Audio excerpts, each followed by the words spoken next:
여러분, 오늘 아침에 눈을 뜨셨을 때 어떤 마음이셨습니까? 잠시만 멈추고 생각해 보세요. 천천히, 아주 천천히 오늘 하루 중에 기대되는 일이 단 하나라도 있으셨습니까? 누군가를 만날 약속이 있어 가슴이 살짝 두근거렸습니까? 아니면 그저 또 하루가 시작되었구나 하는 생각만 드셨습니까?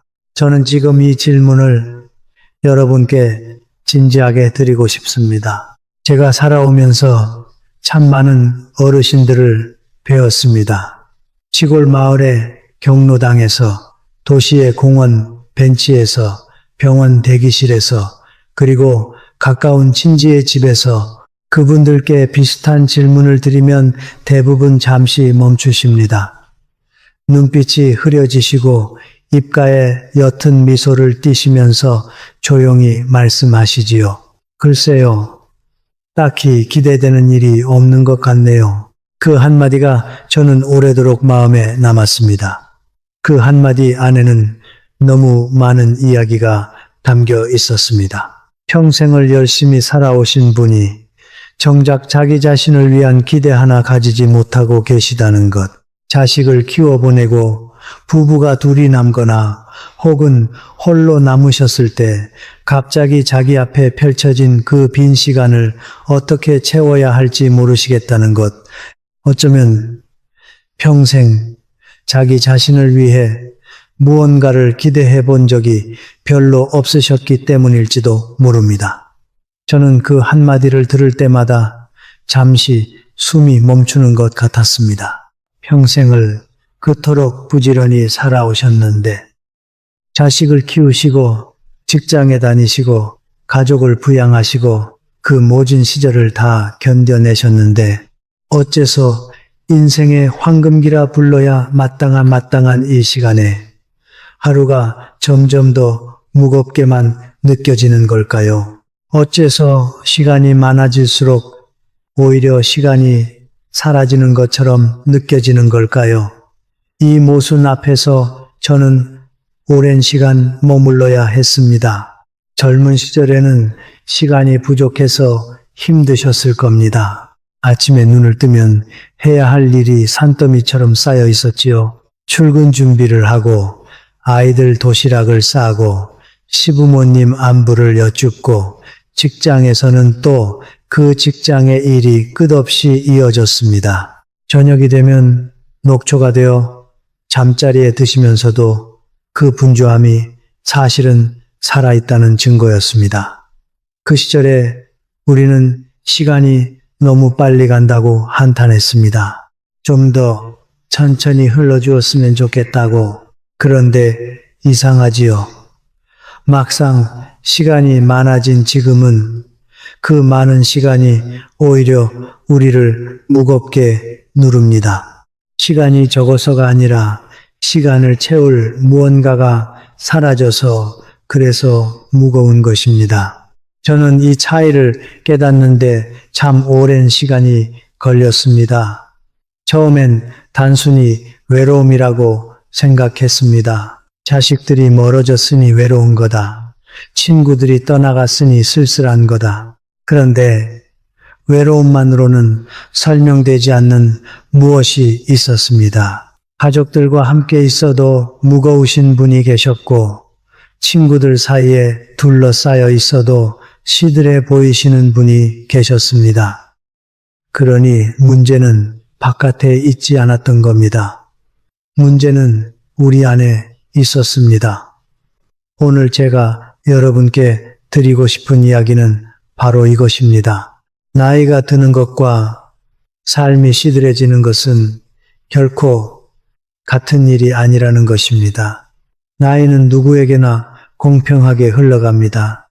그러나 삶이 시들해지는 것은 우리가 무언가를 잊어버렸기 때문입니다. 한때 알고 있었으나 살아오는 동안 어딘가에 떨어뜨려 버린 것이지요. 오늘 저는 그 잃어버린 것들을 여러분과 함께 천천히 다시 주워보고 싶습니다. 저는 평생을 살아오면서 이런 분들을 많이 배웠습니다. 70이 넘으셨는데도 눈빛이 청년 같으신 분, 80이 넘으셨는데도 새로운 책을 들고 다니시는 분, 90이 가까운데도 매일 아침 산책을 거르지 않으시는 분, 그분들에게는 공통점이 있었습니다. 나이를 핑계 삼지 않으셨다는 것입니다. 이 나이에 어떻게 이런 말씀을 하지 않으셨습니다. 오히려 이 나이니까 더 해야지. 이 나이가 됐으니 이제는 내가 좋아하는 걸 해야지. 그런 마음으로 사셨습니다. 그 작은 차이가 그분들의 노년을 완전히 다르게 만들어 주었습니다. 여러분도 그렇게 사실 수 있습니다. 누구나 그렇게 사실 수 있습니다. 다만 결단이 필요할 뿐입니다. 오늘 이 영상을 보시는 그 순간이 그 결단의 순간이 되시기를 저는 진심으로 바랍니다. 혹시 여러분도 요즘 비슷한 마음이 드신다면 댓글에 딱 한 줄만 남겨주세요. 저도 그렇다고 그 짧은 한마디가 오늘 이 시간 우리가 함께하는 든든한 힘이 됩니다. 멀리 떨어져 있어도 같은 마음으로 같은 이야기를 듣고 있다는 것, 그것만으로도 우리는 이미 외롭지 않은 것입니다. 제가 오래전에 어느 시골 마을의 경로당에서 아주 인상적인 장면을 본 적이 있습니다. 비슷한 연세의 두 어르신이 나란히 앉아 계셨습니다. 같은 마을에서 태어나 같은 학교를 다니시고 비슷한 일을 하시며 평생을 살아오신 분들이셨습니다. 그런데 그날 두 분의 모습이 너무나 달랐습니다. 한 분은 눈빛이 어둡고 말씀이 거의 없으셨습니다. 어깨가 무겁게 내려앉아 있었고 마치 세상 모든 짐을 혼자 지신 듯한 표정이셨지요. 또 한 분은 그 옆에서 눈이 반짝거리시고 웃음이 끊이지 않으셨습니다. 누가 무슨 말씀을 하시면 고개를 끄덕이시며 호응하시고 작은 농담에도 환하게 웃으셨습니다. 저는 그 광경을 한참 동안 바라보았습니다. 그러면서 깊이 생각했습니다. 몸 상태도 비슷하고 살아온 시간도 비슷하고 가지신 것도 비슷한데 어째서 두 분의 하루가 이토록 다른 것일까? 그날 제가 마음 깊이 깨달은 것이 하나 있습니다. 사람을 늙게 만드는 것은 나이가 아니라는 것입니다. 사람을 진짜로 늙게 만드는 것은 기다리는 것이 사라질 때입니다.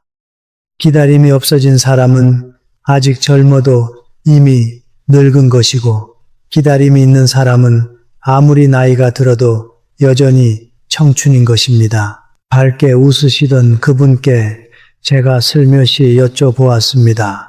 무엇이 그렇게 즐거우시냐고.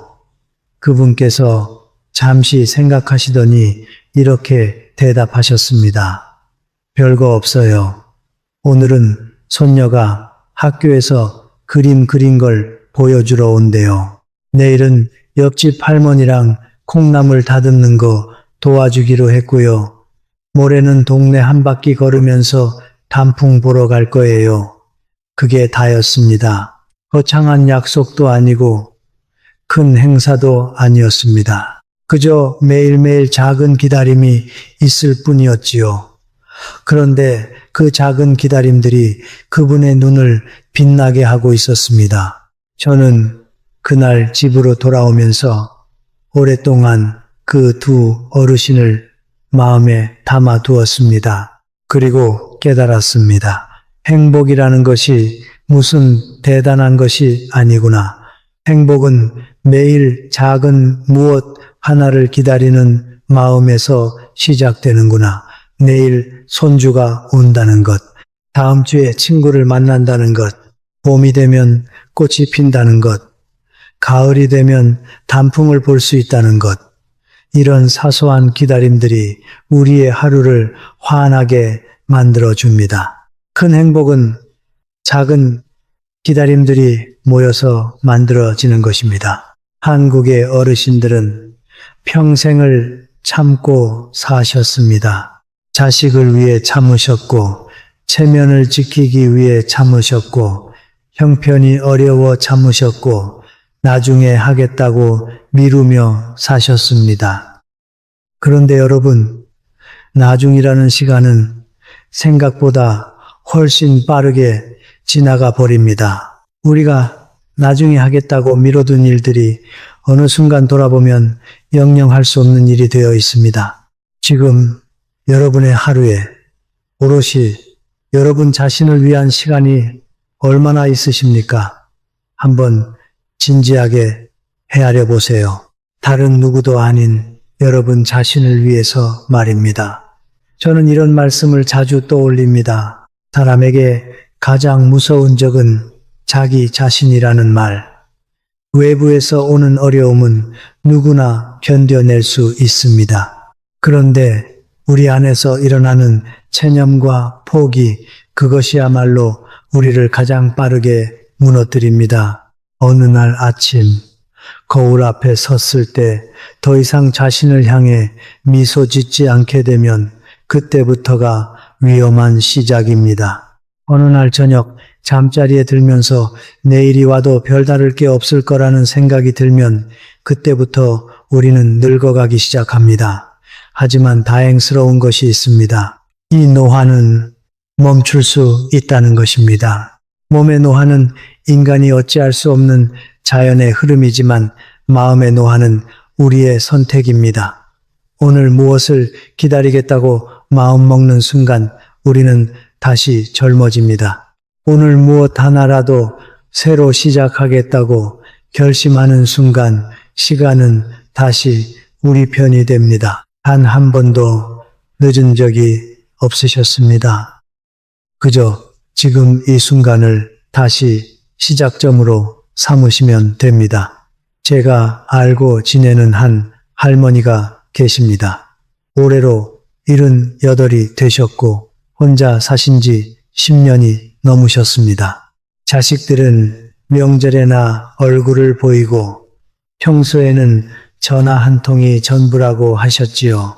남편은 몇 해 전에 먼저 가셨고 친구들도 한 분, 두 분 떠나셔서 이제 가까이 지내는 분이 거의 없으십니다. 외로우실 것 같지요. 그런데 그 할머니께서 매일 아침마다 거울 앞에 서서 하시는 일이 하나 있다고 합니다. 거울을 들여다보시며 이렇게 말씀하신다는 겁니다. 오늘도 살아있구나. 잘했다. 나. 그렇게 말씀하시고는 거울 속 자신을 향해 활짝 웃어 보이신다고 했습니다. 처음엔 억지로라도 그렇게 하셨다고 합니다. 솔직히 처음 그 이야기를 들었을 때 저는 조금 우습기도 했습니다. 혼자 거울 보고 웃는다니 그게 무슨 의미가 있을까 싶었지요. 그런데 시간이 흐르고 여러 가지 책을 읽고 의사 선생님들의 말씀을 들으면서 그 할머니의 작은 습관이 얼마나 지혜로운 것이었는지 알게 되었습니다. 우리의 뇌는 참 신기한 데가 있습니다. 진짜 웃음과 억지로 짓는 웃음을 잘 구별하지 못한다고 합니다. 입꼬리가 올라가고 광대뼈가 움직이는 그 순간 뇌는 이미 받아들입니다. 아, 지금 내가 행복한 모양이구나. 그러면서 몸 안에서 좋은 호르몬이 흘러나오기 시작합니다. 마음이 가벼워지고 어깨가 펴지고 호흡이 깊어지지요. 그러니까 행복해서 웃는 게 아니라 웃었기 때문에 행복해지는 것이라는 말씀이 단순한 격언이 아니라 실제로 우리 몸이 그렇게 작동한다는 것이었습니다. 그 할머니께서 또 이런 말씀을 하셨다고 합니다. 처음 한두 달은 거울 보면서 웃는 게 정말 어색했어요. 가끔은 거울 속 자기 얼굴이 낯설게 느껴지기도 했고요. 그런데 어느 날부터인가 거울 보지 않는 시간에도 입꼬리가 저절로 올라가더라는 거예요. 일하다가 산책하다가 텔레비전 보다가 문득문득 웃고 있는 자기를 발견하셨다고. 그게 너무 신기하면서도 한편으로는 좀 슬프셨다고 합니다. 평생 그렇게 무거운 표정으로 살아오셨던 게 새삼 안쓰럽게 느껴지셨다는 거지요. 저는 그 이야기를 들으며 가슴 한쪽이 따뜻해졌습니다. 그리고 우리 어머니 세대를 떠올렸습니다. 그분들이 평생 얼마나 무거운 표정으로 살아오셨을지, 그 무거움을 이제 와서 푸시는 분들이 너무 늦은 것이 아니라는 것을 그 할머니는 보여주고 계셨습니다. 70에 시작하셔도 되고 80에 시작하셔도 됩니다. 시작하시는 그 순간부터 우리 얼굴은 다시 펴지기 시작합니다. 한국에는 예로부터 전해 내려오는 말이 있지요. 웃는 집에 복이 들어온다. 이 말이 미신이 아니었습니다. 우리 조상님들은 이미 알고 계셨던 것입니다. 웃음이 사람을 살린다는 것을, 웃음이 가족을 화목하게 한다는 것을. 그래서 그분들은 어려운 시절에도, 끼니가 부족하던 시절에도 사랑방에 모여 농담을 주고받으시고 함께 웃으셨습니다. 그 웃음이 그분들을 그 시절에서 살아남게 한 것입니다. 저는 종종 옛 어른들의 사진을 들여다보곤 합니다. 흑백 사진 속의 그분들은 가난하셨고 고생을 많이 하셨고 우리가 상상하기 어려운 시절을 견디셨습니다. 그런데 신기한 것이 있습니다. 그 사진 속 그분들의 얼굴에 미소가 있습니다. 카메라 앞에서 일부러 짓는 미소도 있지만 그저 일하시다가 잠시 멈추신 순간에도 입가에 옅은 미소가 흘러 있습니다.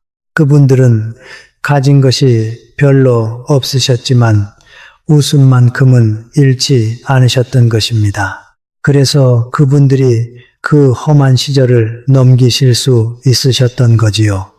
요즘 사람들은 어떨까요? 우리는 옛날보다 훨씬 풍족하게 삽니다. 먹을 것이 넘쳐나고 입을 것이 넘쳐나고 가지고 싶은 것들이 매일 새로 나옵니다.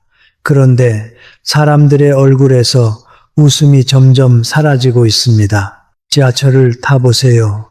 모두가 휴대전화만 들여다보고 있고 표정은 굳어 있습니다. 우리는 풍족해진 만큼 웃는 법을 잃어버린 것 같습니다. 그러니 여러분이 먼저 그 잃어버린 웃음을 되찾으셔야 합니다. 어른이 웃으셔야 가정이 웃고 동네가 웃고 세상이 웃습니다. 여러분, 지금 한번 입꼬리만 살짝 올려보세요. 그냥 아무 이유 없이도 괜찮습니다. 거울을 보고 있다면 거울 속 자신에게 말 한마디 건네보세요. 오늘도 수고했다. 살아있어줘서 고맙다. 그 한마디가 처음엔 어색할 수 있습니다. 그런데 일주일만 해보세요. 한 달만 해보세요. 어느 순간 거울 속에 여러분이 진짜로 미소를 머금고 있는 것을 발견하시게 될 겁니다. 웃음은 감정이 아닙니다. 웃음은 선택입니다. 그리고 그 선택은 오롯이 여러분의 것입니다. 저는 종종 이런 생각을 합니다. 우리 어르신 세대는 너무 무거운 얼굴로 살아오신 것이 아닐까. 사진을 찍을 때도 웃으면 안 된다고 배우셨던 세대입니다. 어른은 위험이 있어야 한다고 배우셨고, 가장은 말이 적어야 한다고 배우셨습니다. 그래서 평생 무거운 얼굴을 지키며 살아오셨습니다. 그것이 한국적인 어른의 모습이라고 믿으셨던 거지요. 그러나 이제는 다른 시대가 왔습니다. 잘 웃으시는 어르신이 가장 멋진 어르신이라는 것을 손주 세대는 이미 알고 있습니다. 웃으시면 손주들이 다가옵니다. 웃으시면 자식들이 편안해합니다. 웃으시면 이웃들이 인사를 건넵니다. 무엇보다 웃으시면 여러분 자신이 가벼워지십니다. 그러니 위험은 이제 잠시 내려놓으셔도 됩니다. 여러분이 살아오신 그 세월 자체가 이미 충분한 위험입니다. 그 위에 미소까지 더해지신다면 그분은 정말로 누구도 흉내낼 수 없는 어른의 풍모를 갖추신 것입니다. 이번에는 조금 다른 이야기를 드리고 싶습니다. 결혼하신 지 60년이 넘은 어느 노부부의 이야기입니다. 어떤 분이 그 할머니께 여쭤보셨다고 합니다. 두 분이 어떻게 그 오랜 세월을 한결같이 사이좋게 사실 수 있었느냐고. 그러자 할머니께서 잠시 생각하시더니 이렇게 말씀하셨답니다. 기대를 반쯤 접었어요. 그랬더니 남은 절반이 다 감사하더라고요. 저는 이 말이 참 오래도록 마음에 남았습니다. 기대를 반쯤 접었다는 그 말씀이요. 처음 들었을 때는 조금 쓸쓸하게도 들렸습니다. 부부 사이에 기대를 접는다니. 그러나 곱씹어 볼수록 그 안에 담긴 깊은 지혜가 보이기 시작했습니다. 할머니는 사랑을 포기하신 게 아니었습니다. 오히려 더 깊이 사랑하는 법을 터득하신 것이었습니다. 기대라는 것은 사실 위험한 것입니다. 기대가 클수록 실망도 큽니다. 기대가 깊을수록 상처도 깊습니다.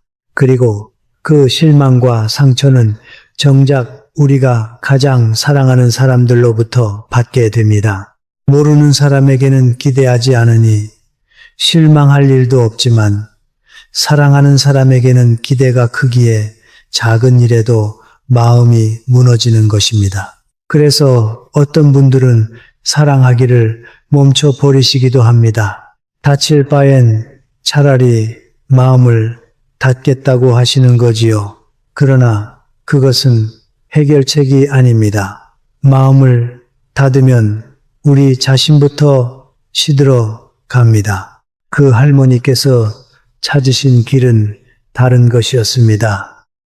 사랑은 그대로 두되 기대만 줄이는 것, 사랑은 흘러가게 두되 받는 것에 집착하지 않는 것, 그것이 진짜 어른의 사랑입니다. 어린 사람의 사랑은 늘 받고 싶어 합니다. 너는 나를 사랑해야 한다. 너는 나에게 잘해야 한다. 너는 나를 알아줘야 한다. 그렇게 요구합니다.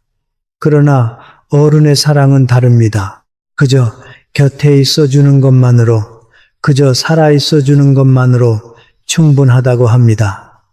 그 차이가 평생의 행복과 불행을 가릅니다. 한국의 중장년 세대는 관계에서 굉장히 많은 것을 기대합니다. 자식이 자주 찾아와 주기를 기대하고, 배우자가 내 마음을 먼저 알아주기를 기대하고, 친구가 먼저 연락해 주기를 기다리며, 며느리나 사위가 살갑게 대해 주기를 바랍니다. 그런데 여러분, 그 기대가 채워지지 않을 때마다 우리 마음에는 작은 상처가 하나씩 쌓여갑니다. 그 상처가 쌓이고 쌓여서 어느 순간 사랑하는 사람의 얼굴만 봐도 서운한 마음이 먼저 올라오는 그런 상태가 되어버립니다. 제가 드리고 싶은 말씀은 이것입니다. 기대를 완전히 버리시라는 게 아닙니다. 기대 없이 사는 사람은 메마른 사람입니다. 다만 기대의 방향을 한번 바꿔보시라는 것입니다. 상대가 나에게 무엇을 해주기를 바라는 기대 대신에 이 사람이 오늘도 무사하구나, 건강하구나, 내 곁에 있어 주는구나, 그 하나로 충분하다는 마음. 그게 나이 든 사람만이 가질 수 있는 지혜이고 한국적인 어른의 진정한 품격입니다.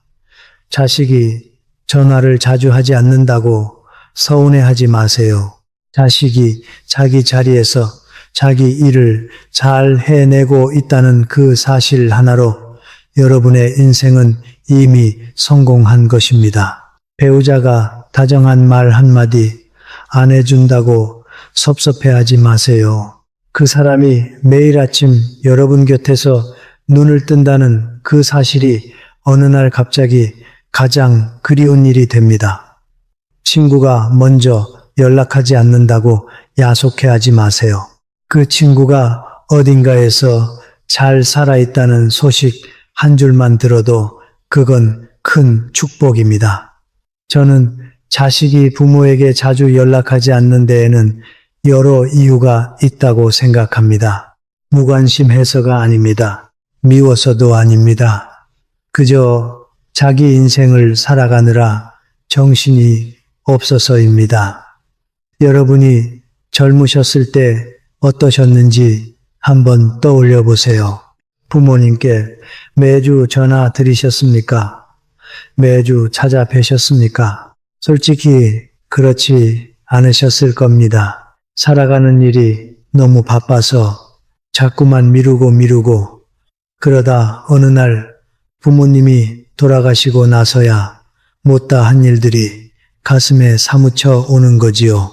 우리 자식들도 지금 그런 시기를 지나고 있는 것 뿐입니다. 그분들도 언젠가는 깨달을 겁니다. 다만 그 깨달음이 우리가 살아있을 때 와주기를 바라는 마음이지요. 기대를 내려놓는다는 것은 사랑을 줄이는 게 아닙니다. 사랑을 더 순수하게 만드는 것입니다. 받으려는 사랑은 늘 부족합니다. 그러나 그저 바라보는 사랑은 늘 충만합니다. 멀리 있는 자식, 늙어가는 배우자, 가끔 만나는 친구, 그분들이 그저 그 자리에 있어주는 것만으로도 충분히 감사하다는 마음. 그 마음이 들어오기 시작하면 여러분의 인간관계는 완전히 다른 색깔로 빛나기 시작합니다. 저는 우리 어르신 세대가 사랑을 표현하는데 서툴렀던 시절을 안타깝게 생각합니다. 부모님께 사랑한다고 말씀드리지 못한 채 떠나보내신 분들이 많으십니다. 자식에게 미안하다고 말씀하지 못하고 가슴에만 담아두신 분들이 많으십니다. 이제는 표현하셔도 됩니다. 늦지 않으셨습니다. 오늘 자식에게 전화 한번 걸어서 잘 지내고 있다. 너희만 잘 있으면 된다. 그 한마디만 전해보세요. 받는 사람보다 거시는 분이 먼저 가벼워지실 겁니다. 저는 가끔 이런 생각을 합니다. 사랑이라는 것은 결국 표현되어야 사랑이라는 것을 가슴속에만 담아둔 사랑은 본인도 알아채지 못하는 사이에 서서히 변질됩니다. 처음엔 사랑이었던 것이 시간이 지나면 서운함이 되고 서운함이 쌓이면 원망이 되고 원망이 깊어지면 결국 차가운 침묵이 됩니다. 한국의 많은 가정에서 부모와 자식 사이가 어색해지는 것은 사랑이 부족해서가 아닙니다. 표현되지 못한 사랑이 너무 많이 쌓였기 때문입니다. 며느리에게도, 사위에게도, 손주에게도, 형제자매에게도 표현하시는 것을 두려워하지 마세요. 어색하시면 짧게라도 좋습니다.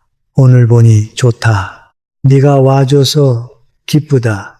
건강해 보여서 다행이다. 이런 짧은 한마디가 가족의 분위기를 완전히 바꿔놓습니다. 어른이 먼저 마음을 여시는 가정은 따뜻합니다. 어른이 굳어 있으면 그 가정 전체가 굳어집니다. 여러분이 먼저 한 발자국 다가가셔도 절대로 위험이 떨어지지 않습니다. 오히려 그 다가감이 어른의 진정한 품격을 드러내줍니다. 기대를 내려놓되 사랑은 표현하시고 받으려 하지 않되 주시기를 멈추지 마세요. 이것이 늙어가는 사람의 가장 아름다운 자세입니다. 강물이 아래로 흘러가듯 어른의 사랑도 아래로 흘러갈 때 가장 자연스럽습니다. 그리고 그 흐름은 언젠가 보이지 않는 형태로 다시 여러분에게 돌아옵니다. 자식의 평안한 얼굴로, 손주의 환한 웃음으로, 어느 봄날의 따뜻한 햇살로 말입니다. 다음 이야기로 넘어가 보겠습니다. 제가 아는 한 분의 이야기인데요. 65 되신 여성분이십니다. 평생을 공장에서 일하셨습니다. 손은 거칠어지셨고 허리는 오래전부터 안 좋으셨지요. 결국 더는 일을 할 수 없게 되어 그만두시게 되었습니다. 처음 일을 그만두셨을 때는 너무 좋으셨다고 합니다. 새벽에 일어나지 않아도 되고 무거운 짐을 들지 않아도 되고 시계만 보며 살지 않아도 되고 한 1년쯤은 그저 푹 쉬셨다고 했습니다.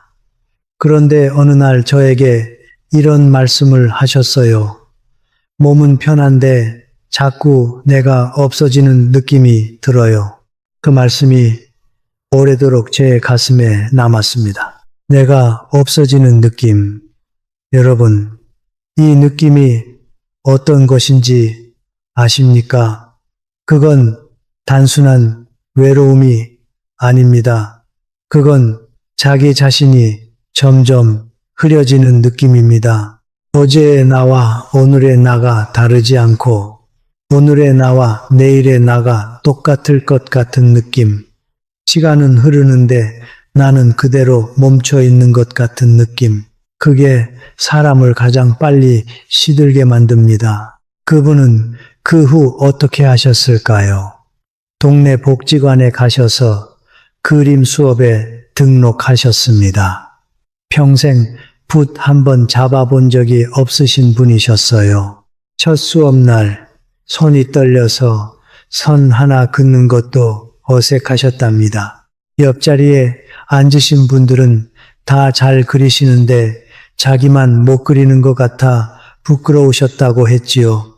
그래도 그만두지 않으셨습니다. 매주 빠지지 않고 다니셨고 집에 와서도 연습하셨습니다. 그렇게 석 달이 지났을 때 선생님께서 그분의 그림 한 점을 작은 전시회에 내보자고 권하셨습니다. 상은 못 받으셨답니다. 그러나 그분이 저에게 말씀하시기를 자신이 그린 그림이 벽에 걸려 있는 것을 보던 그 순간이 평생 가장 빛나는 순간이었다고 하셨습니다. 공장에서 받았던 그 어떤 표창보다도 자식들이 보낸 어떤 선물보다도 그 순간이 가장 자랑스러우셨다고. 왜였을까요? 그건 누구를 위해서가 아니라 오롯이 자기 자신을 위해서 만들어낸 첫 번째 결과물이었기 때문입니다. 평생을 다른 사람을 위해 사신 분이 처음으로 자기 자신을 위해 무언가를 만들어낸 그 순간, 그분 안에서는 무언가가 다시 살아났던 것입니다. 한참 잠들어 있던 자기 자신이 깨어났던 것입니다. 우리는 모두 자기 자신을 잊은 채 살아갑니다. 자식의 어머니, 누군가의 아내, 누군가의 며느리, 누군가의 직원으로만 살아갑니다. 그 모든 역할도 다 소중하지만 그 역할 아래에 있는 진짜 나는 어디로 갔는지 우리는 종종 잊습니다. 그 잊혀진 나를 다시 찾아주는 것이 바로 배움입니다. 그 어르신께서 또 이런 말씀을 하셨습니다. 처음에는 그림을 그리는 게 부끄러웠어요. 이 나이에 무슨 그림이냐고 사람들이 비웃으면 어쩌나 했지요. 그런데 한 달, 두 달 다니다 보니까 다른 사람 시선이 별로 신경 쓰이지 않게 되더라고요. 내가 그리는 그림이 잘 그려졌느냐, 못 그려졌느냐가 중요한 게 아니라 그리고 있는 그 시간 자체가 좋았어요. 손이 움직이고 색이 채워지고 종이 위에 무언가가 나타나는 그 순간이 너무 신기했어요. 저는 그 말씀에 가만히 고개를 끄덕였습니다. 진짜 배움이 무엇인지 그분은 이미 다 아시는 분이었기 때문입니다. 여러분, 배움의 진짜 목적이 무엇이라고 생각하십니까? 우리는 흔히 배움이라고 하면 어디에 써먹기 위한 것이라고 생각합니다. 자격증을 따서 취직을 하거나 기술을 익혀서 돈을 벌거나 지식을 쌓아서 시험에 합격하거나, 그러나 인생의 후반에 우리가 만나는 배움은 그런 목적의 배움이 아닙니다. 배움 자체가 나를 다시 살아있게 만드는 일입니다. 무언가를 새로 알아가는 그 순간 우리 안에 잠들어 있던 무엇이 깨어납니다. 어린아이처럼 호기심이 살아나고 도전하는 용기가 솟아납니다. 뇌과학을 연구하시는 분들이 이런 말씀을 하시더군요. 사람이 새로운 것을 배울 때마다 뇌 안에서는 새로운 신경 연결이 만들어진다고. 그 연결이 많을수록 뇌는 젊게 유지되고 치매와 같은 질병도 늦춰진다고. 그러니까 배움은 가장 좋은 약입니다. 약국에서 살 수 있는 어떤 약보다도 더 좋은 약입니다. 그리고 그 약은 무료입니다. 다만 우리가 그 약을 먹을 용기를 내야 할 뿐이지요. 나이 때문에 늙는 것이 아닙니다. 배움을 멈추었기 때문에 늙는 것입니다. 이른에 한글을 배우신 어머님들이 시집을 내십니다. 여든에 컴퓨터를 배우신 할아버지들이 손주들과 영상통화를 하십니다. 아흔에 그림을 시작하신 분이 전시회를 여십니다.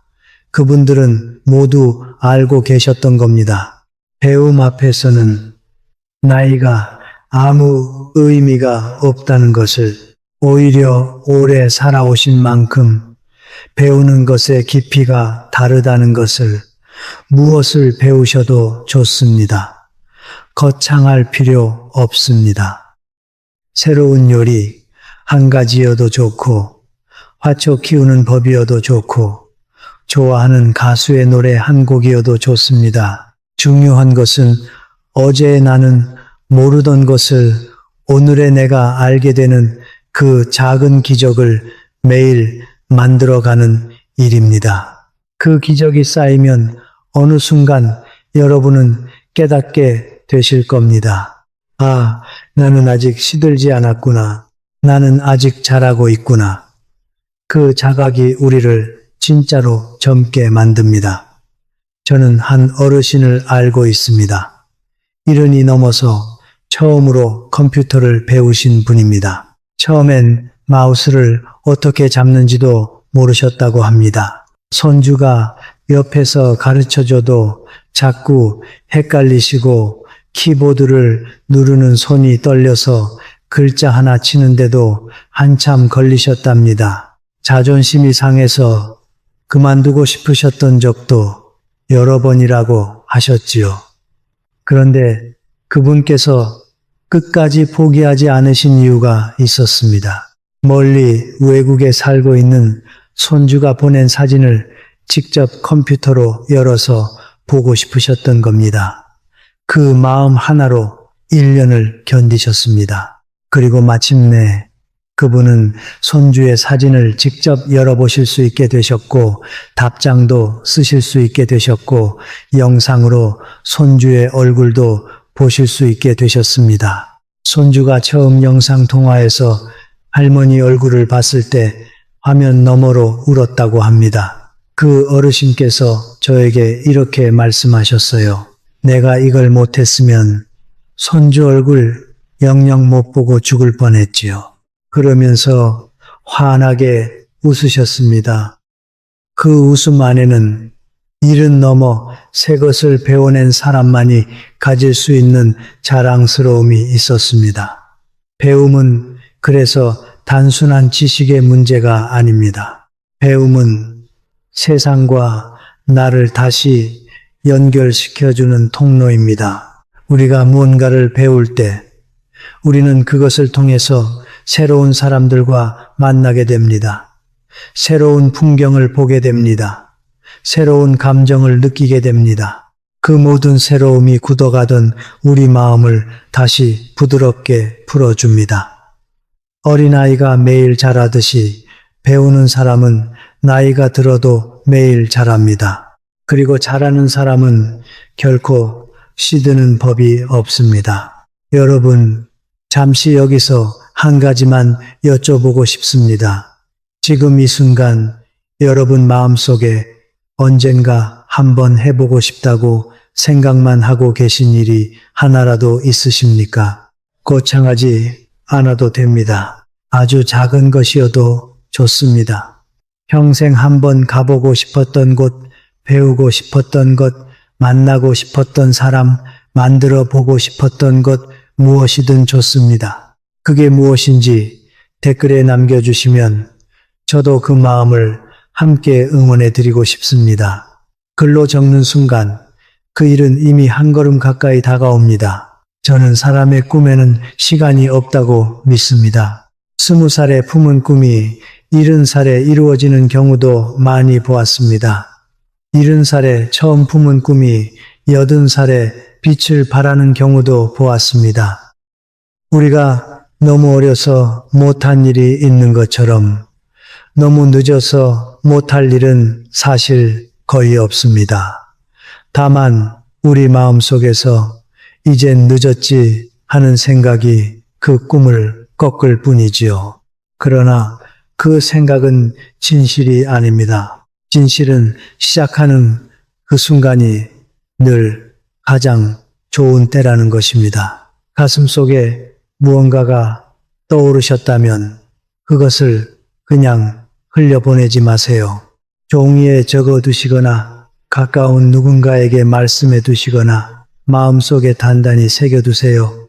그 작은 작업만으로도 그 꿈은 단순한 공상에서 한 발자국 현실 쪽으로 다가오기 시작합니다. 그리고 그 다음에 한 가지만 더 해보세요.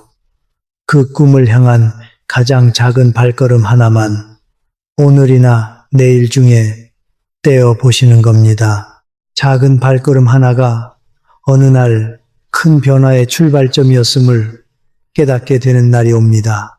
이번에는 감사라는 이야기를 드리고 싶습니다. 제가 참 좋아하는 옛 말씀이 하나 있습니다. 노자 선생께서 남기신 말씀입니다. 만족할 줄 아는 사람은 항상 만족한다. 짧은 말씀이지만 살아갈수록 이 말씀의 깊이가 새롭게 보입니다. 없는 것을 세는 사람과 있는 것을 세는 사람, 이 두 사람은 같은 하루를 살아도 전혀 다른 하루를 살게 됩니다. 한쪽은 늘 부족하고 한쪽은 늘 충만합니다. 외부 조건은 똑같은데 말입니다. 한국의 어르신 세대는 사실 참 많은 것을 가지고 계십니다. 살아오신 그 긴 세월, 견뎌오신 수많은 경험, 지켜오신 가족과 인연들, 가슴 속에 쌓인 이야기들, 그런데 그 가지고 계신 것들을 너무도 당연하게 여기실 때가 많습니다. 마치 처음부터 그 자리에 있었던 것처럼 노력 없이 저절로 주어진 것처럼. 그래서 우리는 자주 있습니다. 우리가 누리고 있는 이 평범한 것들이 사실은 얼마나 귀한 것인지를 다른 사람의 것이 더 좋아 보이는 것이 사람의 마음입니다. 옆집 자식이 더 효자처럼 보이고 친구 남편이 더 자상해 보이고 동창 며느리가 더 살갑게 느껴집니다. 그렇게 비교하다 보면 끝이 없습니다. 그리고 그 비교 끝에 남는 것은 자기 것에 대한 불만뿐입니다. 그러나 정작 다른 사람들 속을 들여다보면 그분들도 똑같이 자기 것을 작게 여기고 계십니다. 우리는 모두 자기에게 없는 것을 그리워하느라 자기에게 있는 것을 누리지 못하고 살아갑니다. 만족할 줄 아는 사람은 항상 만족한다. 노자의 그 짧은 말씀이 가르치는 것이 바로 이것입니다. 만족은 조건이 아닙니다. 만족은 태도입니다. 같은 조건에서도 어떤 분은 늘 부족하다 하시고 어떤 분은 늘 충분하다 하십니다. 그 차이가 바로 인생의 질을 결정합니다. 무엇이 더 있어야 만족하시겠다는 마음을 내려놓으시는 순간 이미 가지고 계신 모든 것이 빛나기 시작합니다. 아침에 눈을 뜬다는 것 그 자체가 기적입니다. 어젯밤 잠드신 분들 중에 다시 눈을 뜨지 못한 분이 얼마나 많을지 한번 생각해 보세요. 우리는 너무도 당연하게 잠들고 깨어나지만 그것이 결코 당연한 일이 아닙니다. 밥 한 그릇을 맛있게 드실 수 있다는 것, 그것도 큰 축복입니다. 병상에 누워서 죽 한 숟갈도 넘기지 못하는 분들이 얼마나 많은지요. 따뜻한 햇살이 창으로 들어와 얼굴에 닿는다는 것, 발걸음을 떼어 걸을 수 있다는 것, 사랑하는 사람의 목소리를 들을 수 있다는 것, 이 모든 것이 어느 날 어느 순간엔 기적처럼 소중한 일들로 다가옵니다. 저는 가끔 이런 상상을 해봅니다. 만약 어느 날 갑자기 이 모든 평범한 것들이 사라진다면 어떨까? 만약 내일 아침에 눈을 떴는데 더 이상 음식 맛이 느껴지지 않는다면, 더 이상 가족의 목소리가 들리지 않는다면, 더 이상 두 다리로 걸을 수 없게 된다면 나는 그렇게 상상하는 순간 지금 내가 누리고 있는 이 평범함이 얼마나 비범한 것인지 새삼 깨닫게 됩니다. 우리가 평범하다고 여기는 모든 것이 사실은 누군가에게는 간절한 소망인 것입니다. 병원에 가보세요. 거기 누워 계신 분들이 가장 간절히 원하시는 것이 무엇일까요? 큰 돈도 아니고 명예도 아니고 거창한 것도 아닙니다. 그저 다시 한번 자기 발로 걸어보는 것, 그저 다시 한번 가족과 식탁에 둘러앉아 밥 한 끼 먹어보는 것, 그저 다시 한번 동네 한 바퀴 산책해보는 것, 그 평범한 일들이 그분들에게는 가장 큰 꿈이 되어 있습니다. 그러니 여러분이 지금 누리고 계신 그 평범함이 어떤 사람에게는 가장 절실한 기도의 제목이라는 것을 잊지 마셔야 합니다. 여러분께 하나 권해드리고 싶은 것이 있습니다. 오늘 밤부터 잠드시기 전에 딱 3가지만 적어보세요. 오늘 하루 감사했던 일 3가지. 거창하지 않아도 됩니다. 아주 작은 것이어도 좋습니다. 오늘 점심에 먹은 김치찌개가 맛있었다. 손주가 전화로 잘 지낸다고 말해 주었다.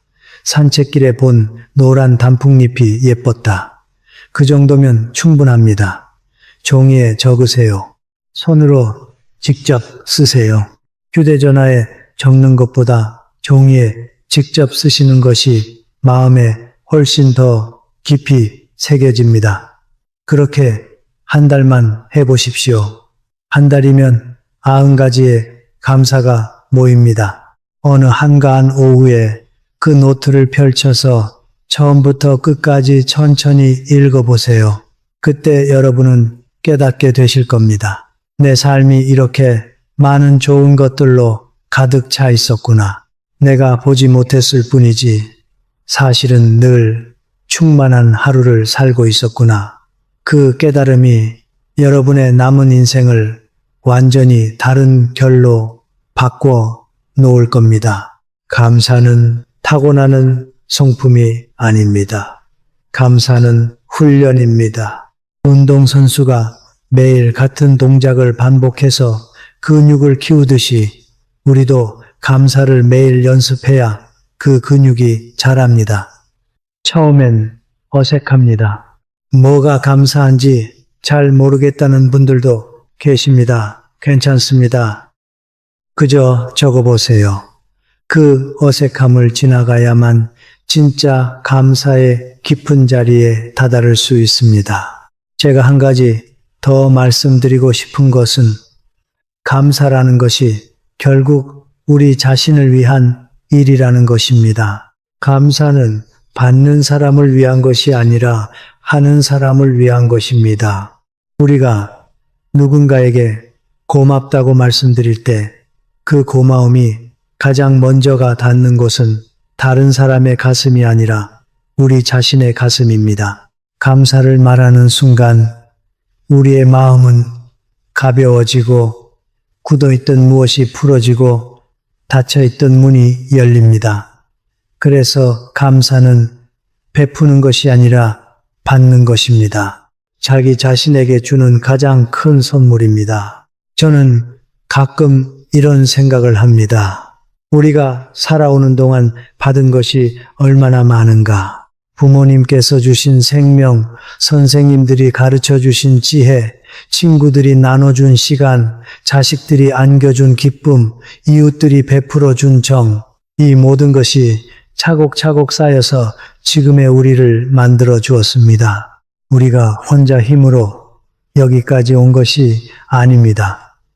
보이지 않는 수많은 손길이 우리를 떠받쳐 주었기에 지금 이 자리에 서 있을 수 있는 것입니다. 이 사실을 가슴 깊이 새기시면 감사는 저절로 흘러나오게 되어 있습니다.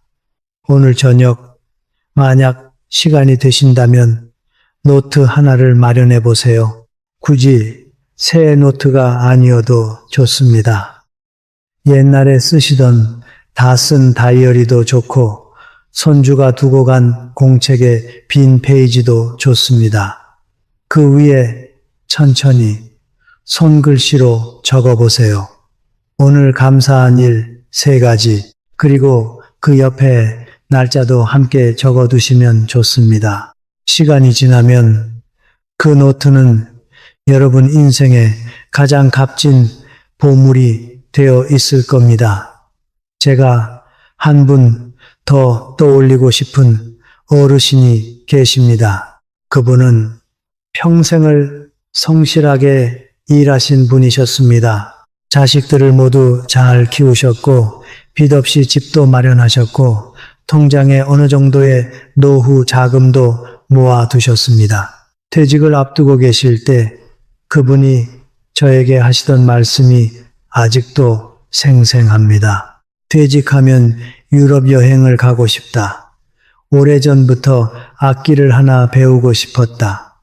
사진도 진지하게 해보고 싶다.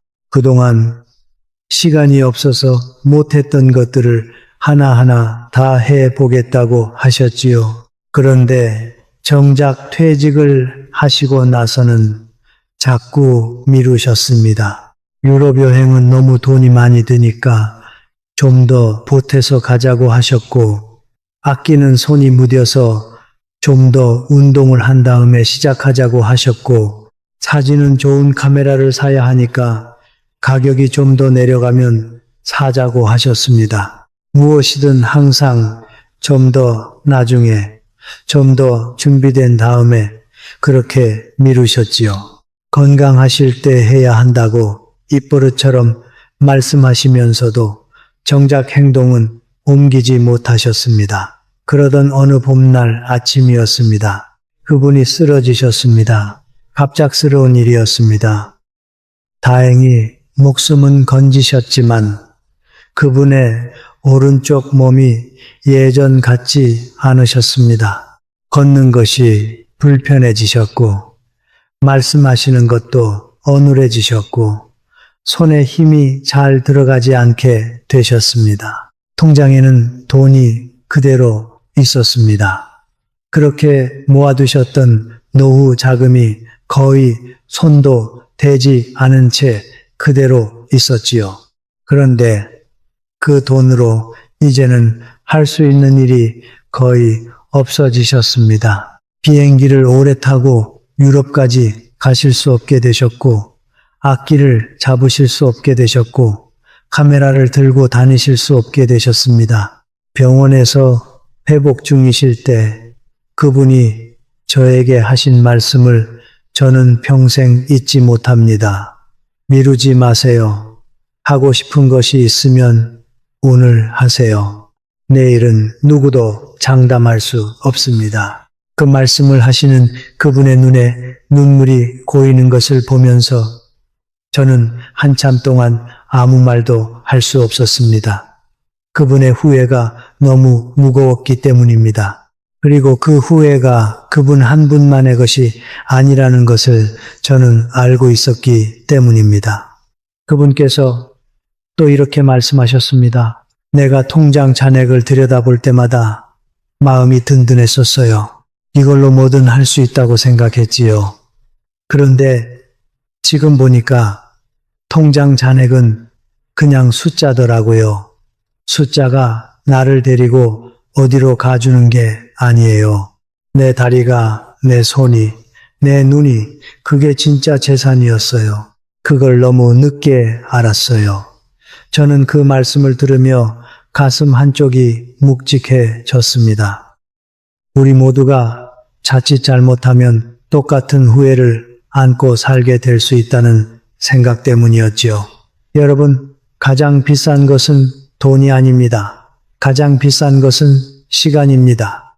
그리고 그 시간을 누릴 수 있는 건강입니다. 건강은 돈으로 살 수 있다고들 하지만 사실은 그렇지 않습니다. 잃은 건강의 일부는 돈으로 채울 수 있지만 잃기 전에 그 가벼움은 어떤 돈으로도 돌려받을 수 없습니다. 그러니 지금 여러분이 가지고 계신 그 평범한 일상이 사실은 어떤 부자도 부러워할 만한 보물이라는 것을 잊지 마셔야 합니다.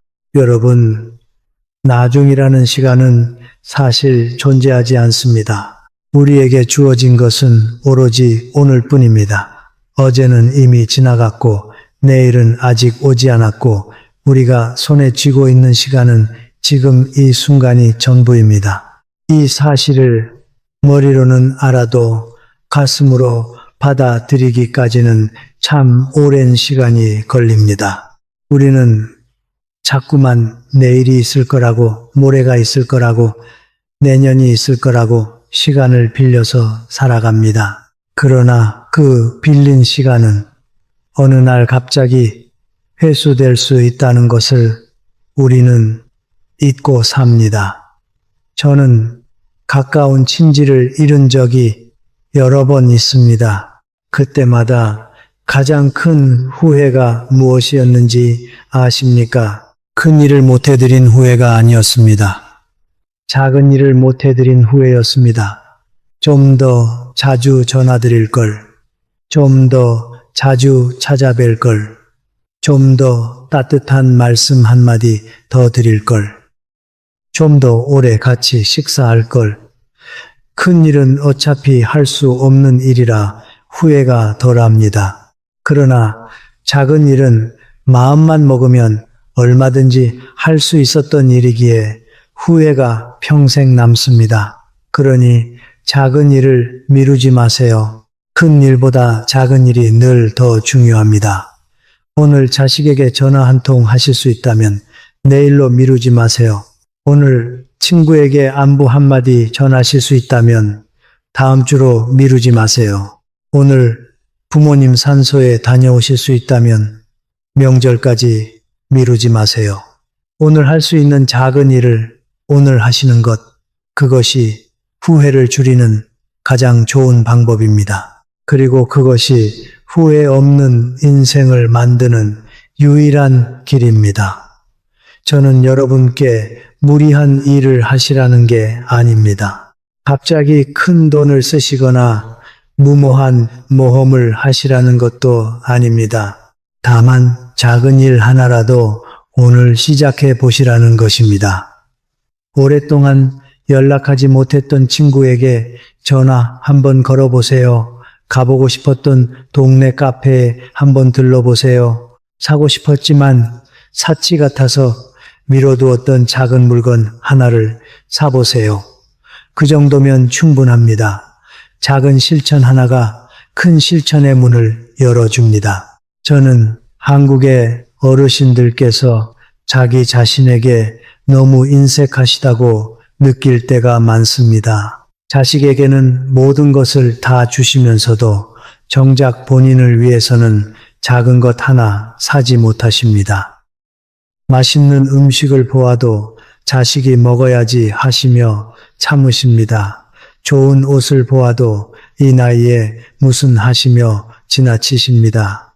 그 인내심이 평생 가족을 살려왔다는 것을 저는 잘 압니다. 그러나 이제는 그 인내심의 방향을 살짝만 바꿔주시면 좋겠습니다.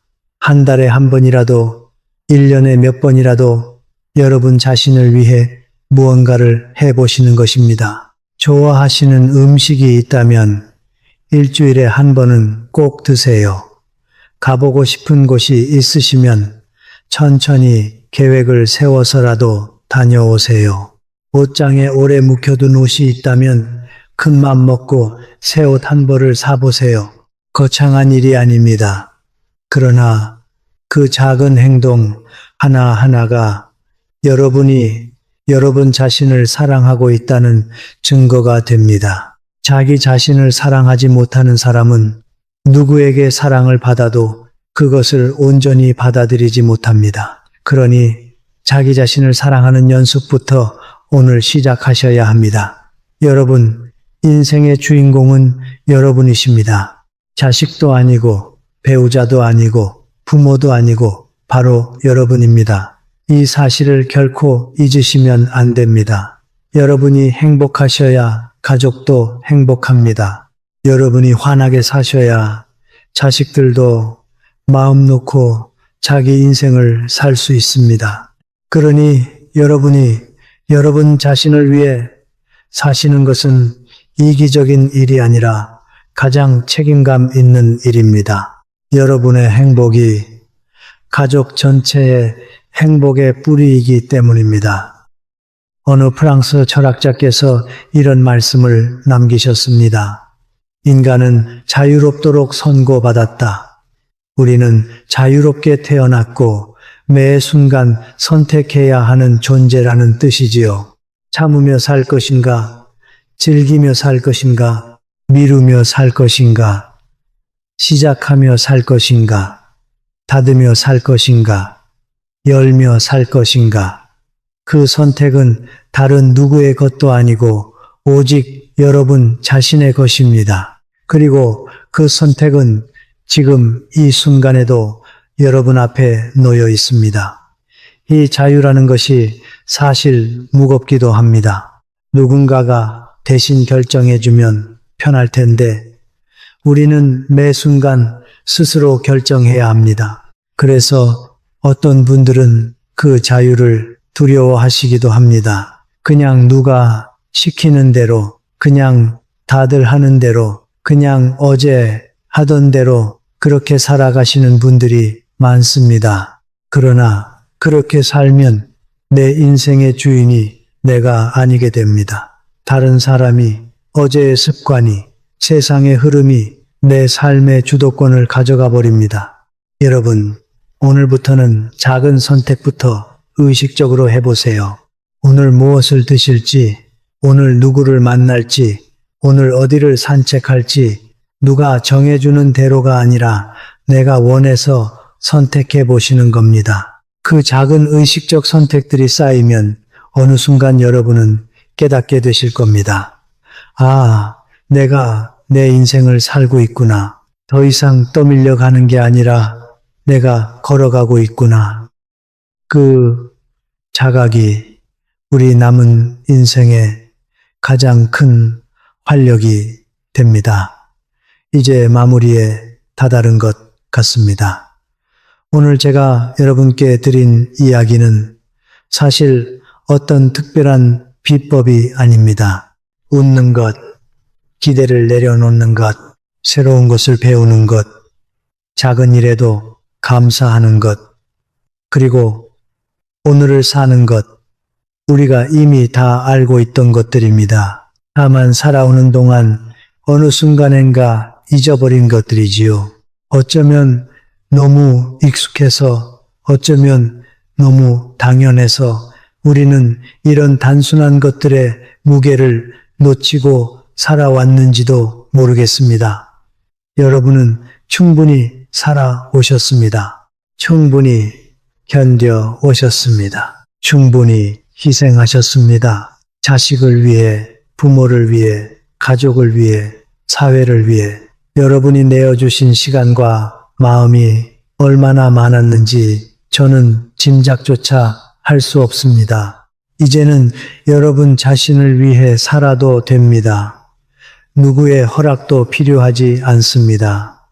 이제는 여러분 차례입니다.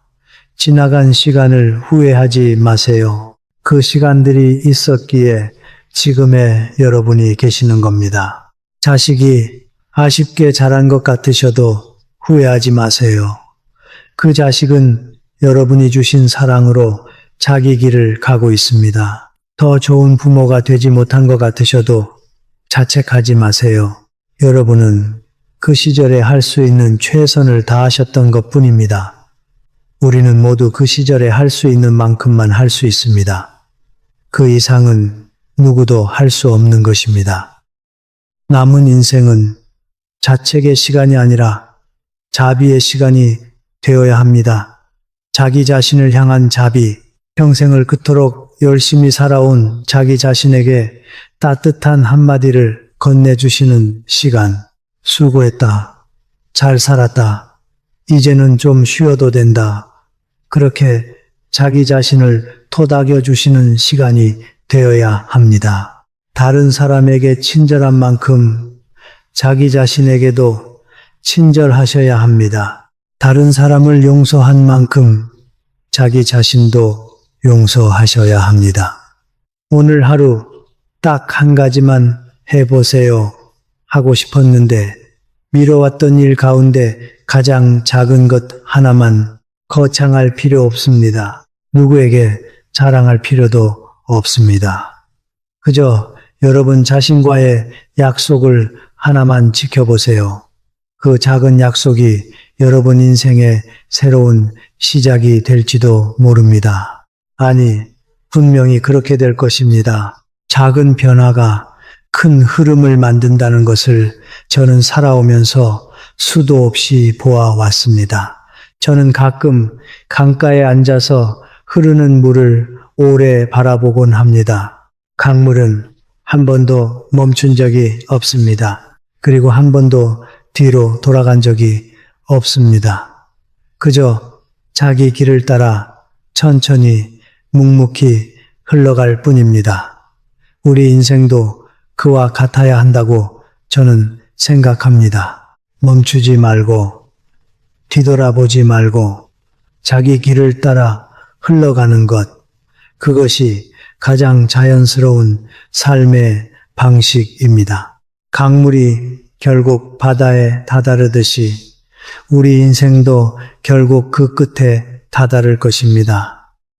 그러나 그 여정의 매 순간이 이미 충분히 아름다웠다는 것을 우리는 기억해야 합니다. 저는 여러분이 그 여정의 남은 부분을 째가벼운 발걸음으로 걸어가시기를 진심으로 바랍니다. 무거운 짐은 이제 내려놓으셔도 됩니다. 풀지 못한 매듭은 그대로 두셔도 괜찮습니다. 미처 사랑하지 못한 것이 있다면 오늘부터 사랑하시면 됩니다. 그럼 이제 미처 용서하지 못한 것이 있다면 오늘부터 용서하시면 됩니다. 늦은 때라는 것은 우리 인생에 존재하지 않습니다. 시작하는 그 순간이 늘 가장 빠른 때입니다. 마지막으로 여러분께 한 가지만 더 부탁드리고 싶습니다. 댓글에 지금 여러분이 겪고 계신 일을 짧게라도 남겨주세요. 외로움이든 허전함이든 그리움이든 하고 싶은데 못하고 계신 일이든 무엇이든 좋습니다. 그 한 줄이 다른 누군가에게는 큰 위로가 될 수 있습니다. 우리는 혼자가 아니라는 것을 그렇게 서로 확인할 수 있습니다. 저는 이 영상을 만드는 동안 줄곧 한 분 한 분의 얼굴을 떠올렸습니다. 화면 너머에 계신 여러분을 직접 뵌 적은 없지만 그래도 어떤 마음으로 이 영상을 켜셨을지는 어렴풋이 짐작이 됩니다. 외로우셨을 수도 있고 허전하셨을 수도 있고 그저 무언가 마음을 데워줄 한마디가 필요하셨을 수도 있겠지요. 저는 그 마음이 너무 잘 이해됩니다. 우리 모두는 그런 시간을 지나갑니다. 그래서 저는 여러분이 절대로 혼자가 아니시라는 말씀을 거듭 드리고 싶습니다. 오늘도 끝까지 함께 해주신 여러분께 진심으로 감사드립니다.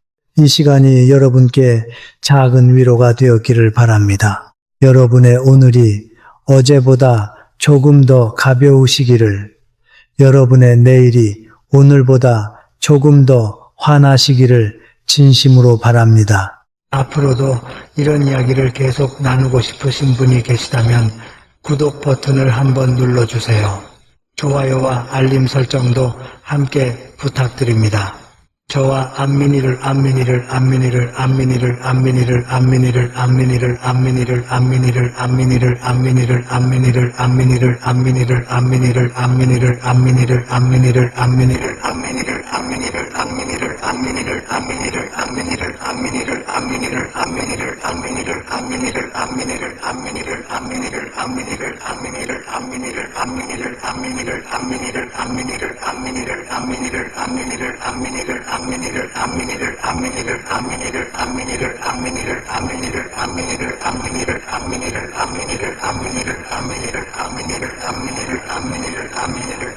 그러시면 다음 영상에서 또 이렇게 따뜻하게 만나 뵐 수 있습니다. 오늘 밤 잠드시기 전에 잠시만 시간을 내셔서 거울을 한번 보세요.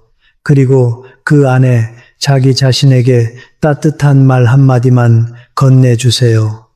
오늘도 수고했다. 잘 살아주었다. 고맙다. 그 한마디로 오늘 하루가 충분히 가치 있었던 하루가 됩니다. 그리고 그 한마디들이 쌓이면 여러분의 남은 인생이 천천히 그러나 분명하게 더 따뜻한 색깔로 물들어 갈 겁니다. 여러분 한 분 한 분이 오늘 이 영상을 끝까지 봐주신 것만으로도 저는 이미 큰 위로를 받았습니다. 화면 너머에 계신 그 마음 하나하나가 저에게는 가장 큰 응원이 됩니다. 우리는 서로 모르지만 같은 마음으로 같은 시간을 지나가고 있다는 것, 그것만으로도 우리는 이미 친구입니다. 늘 건강하시고 평안하시기를 빕니다. 감사합니다.